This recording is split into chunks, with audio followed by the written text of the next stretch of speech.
Good morning বন্ধুরা, সবাই কেমন আছো? আশা করি ভালোই আছো। সকাল সকাল চলে এলাম আবারও নতুন একটা ভিডিওতে। সবাইকে স্বাগত। কলে জল এসেছে, তাই জলগুলো ধরে নিলাম। আর আজকে একটু এক্সট্রা জল ধরে রাখবো। আজকে একটু বাড়তি কাজ করব, তার জন্য প্রিপারেশন তৈরি হচ্ছে আর কি। তো উঠোনটা অনেক মাটি উঠে যায়, অনেক মানে এবড়ো হয়ে গেছে। তো গোবর তো পাওয়াই যায় না আজকালকার দিনে। তো যেখানে আমরা দুধ নিই, গয়লা, ওদের বাড়িতে থেকে কিছুটা গোবর নিয়ে আসা হয়েছিল। তো ভাবলাম যে তাহলে একটুখানি বেশি নিয়ে এসে গাছের জন্য নিয়ে আসা হয়েছিল, গাছে দেবে। তো আমি দেখলাম যে গাছে আমার দেওয়া ছিল, আগেই দেওয়া ছিল, তো তার জন্য দিইনি। আর গোবরটা ভালো ছিল ওর জন্য যে উঠোনটাতে দিয়ে দিই। আর সামনে পৌষ সংক্রান্তি আসছে, আর পৌষ মাসে উঠোন টুঠুন লেপে রাখলে বেশ ভালো লাগে দেখতে। আমার তো খুব ভালো লাগে। তো আপনাদের কেমন লাগে কমেন্ট করে জানাবেন। এখনকার মহিলারা তো গোবর টোবর হাত দেয়ই না, দিতে প্রয়োজন হয় না, কেননা সবার মোজাইক করা বাড়ি ঘরদোর থাকে। আমাদের মতো তো গরিব কেউ নয়। বেশিরভাগই দেখেছি, ভিডিও দেখা হয় তো বেশিরভাগই দেখি বেশ সুন্দর ঘরদোর। আমারও ভালো লাগে, কিন্তু ওই ঘরগুলোও দেখতে ভালো লাগে। আর আমার যে এটা কুঁড়ে ঘর, সেটা আমার কাছে আমারটা অনেক ভালো আর কি। আমার কাছে আমারটাই স্বর্গ। তো তাই যেটুকুনি আছে, ভগবান যেটুকুনি দিয়েছে সেইটুকুনি ধরো সুন্দর করে গুছিয়ে গেছে রাখার চেষ্টা করি। তো ওই লেপে পুছে একটু রাখার চেষ্টা করি, দেখি। আর লেপে পুছে রাখলে না দেখতে বেশ ভালো লাগে, বেশ চকচক করে। আর হাঁটতেও ভালো লাগে, লেপা পোছা উঠানে না হাঁটতে ভালো লাগে।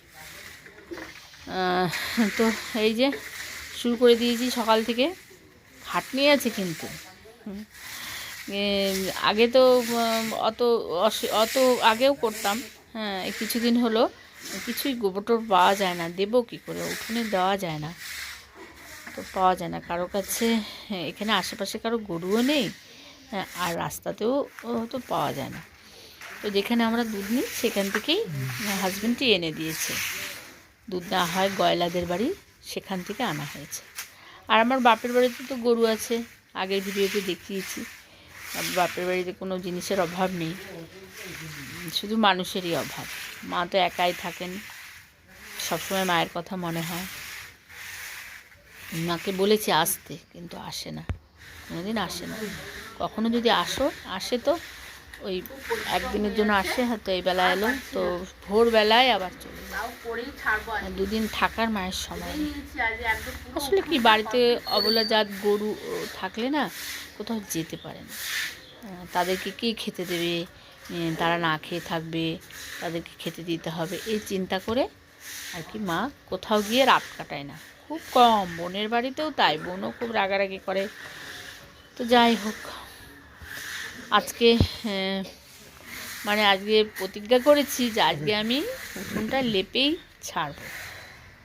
তো যথারীতি শুরু তো করেছি সকালে, আস্তে আস্তে রোদ কম ছিল, এখন আস্তে আস্তে রোদটা উঠছে। এবার আস্তে আস্তে শুকিয়ে যাবে বলো, দিয়ে রাখলে একটুখানি ঘন্টাখানিকের মধ্যে এটা টেনে যাবে, শুকিয়ে যাবে।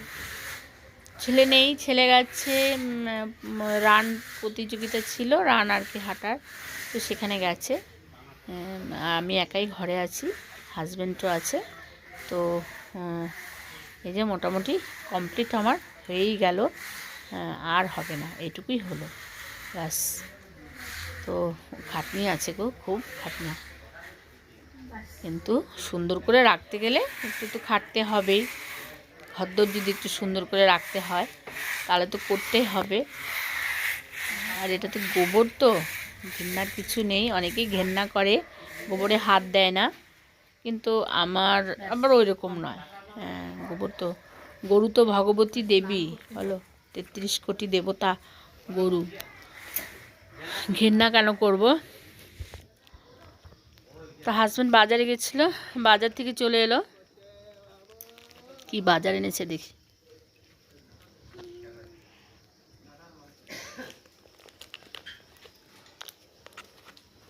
বাজার নিয়ে চলে এলো। দেখি কি বাজার এনেছে। মাছ এনেছে, কি মাছ দেখি। রুই মাছ মনে হচ্ছে। আর এদিকে নিয়ে এসছে মাছের মাথা, মুগের ডাল দিয়ে মনে হয় খাবে। খাবার ইচ্ছা হয়েছে মুগের ডাল দিয়ে, মাছের মাথা দিয়ে মুগের ডাল দিয়ে, তার জন্য নিয়ে এসছে। আর এদিকে রুই মাছ এনেছে, রুই না কাতলা বুঝতে পারছি না, কাটা আর কি। ধুয়ে নেব মাছগুলো।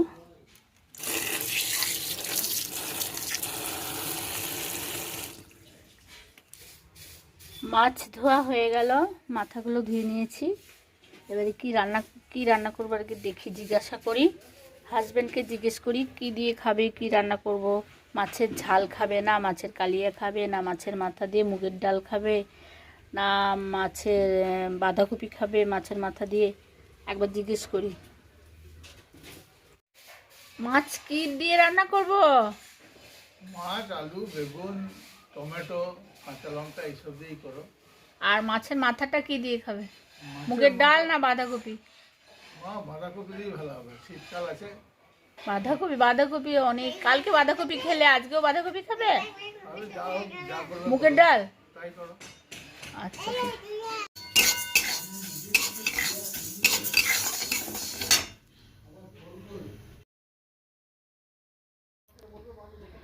তো রান্না করেছি মাছের মাথা দিয়ে মুগের ডাল দিয়ে রান্না করেছি। হ্যাঁ, খুব সুন্দর হয়েছিল, সবাই বলেছে খুব সুন্দর হয়েছিল। আর ওইদিকে রান্না করেছি মূলোর শাক এনেছিল, মূলোর শাক ভাজা করেছিলাম আর কি। আর মাছের কালিয়া করেছি, কাতলা মাছের কালিয়া। এই রান্নাটাও আমার শাশুড়ির কাছ থেকেই শেখা। আর মূলোর শাকটা বাছতে গেছি, ধুতে গেছি, আর অমনি একটুখানি পুড়ে গেছিলো মশলাটার জন্য, একটু কালো কালো হয়েছে। আর করেছি টমেটো দিয়ে তেঁতুল দিয়ে চাটনি। আজকের এই রেসিপি। আর দেখা হচ্ছে নেক্সট ভিডিওতে। বাই।